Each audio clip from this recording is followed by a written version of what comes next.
The House of Representatives Committee on Civil Society Organizations and Development Matters has called on civil society organizations, labor unions, and development partners to strengthen their partnership with the National Assembly and federal government to achieve its desired socio-economic development. The chairman of the committee, Victor Obuzor, made this known during a stakeholders meeting in Abuja. Obuzor, while appealing to the stakeholders to see government as partners and not rivals in development, says the meeting is aimed at promoting transparency, accountability, and inclusiveness in the governance process of the country. We are committed to, as the House, the National Assembly, we are committed to very core values with our adopted mission statement.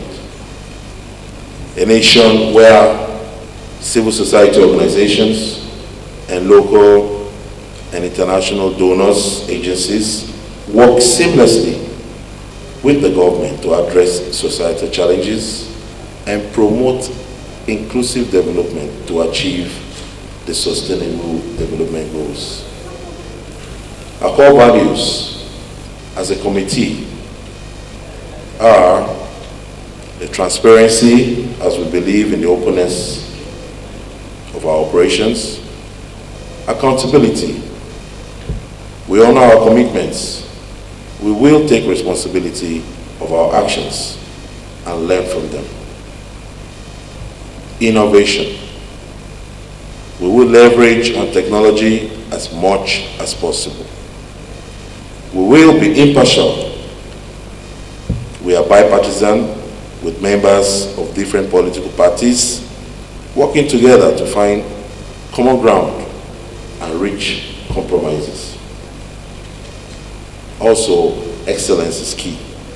We strive to continuously improve our services by experimenting and innovating. One of the worst things that happened in this country in terms of failure of government to support civil society was when the National Assembly passed a law, the amendment or indeed a replacement of the Companies and Allied Matters Act, and required that unlike businesses and companies, civil society organizations should be reporting twice in a year, when companies that can afford to report are reporting just once a year.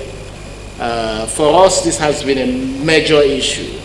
And we also have the issue that the law made it easier and in fact introduced new elements that had never existed before, that the affairs and activities of civil society organizations can simply be taken over by government through its agencies, which we have never seen before. Even for companies that are winding down or being forced to wind down, the provisions are very clear in ways that protects even these companies. We have seen some civil society organizations litigate on these issues, and it is something that, Chairman, we have talked about at some point, and we hope that the National Assembly, and we will be working with you to propose legislation to amend these very oppressive sections of the Companies and Allied Matters Act.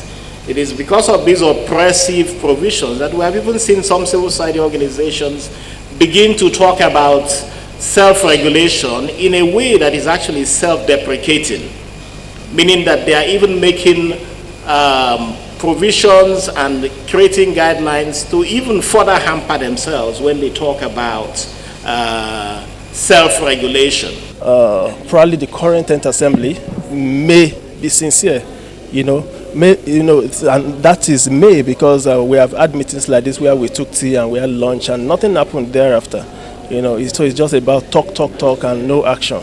It's the same problem we have with the executive, we have with the legislative, where they talk without acting. But we want to hope, since some of the faces we know in the CSOs are not collaborating with them, maybe we can, of course, we that are getting discouraged can join forces together and see if we can consolidate all our efforts and see results. Hope that implementation will actually happen.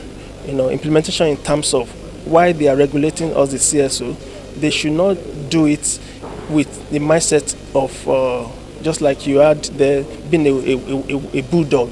We should interact, understand one another, and see where and put the public interest at heart. The motivation should be public interest. We should be on the same team, not because they represent the people. We the CSOs also represent the people, and I'm talking about the parliamentarian now. They represent the people. We represent the people. So why should we be quarreling? If the interest of the masses, the grassroots people, the downtrodden, the vulnerable is key, then we should not be having misunderstanding.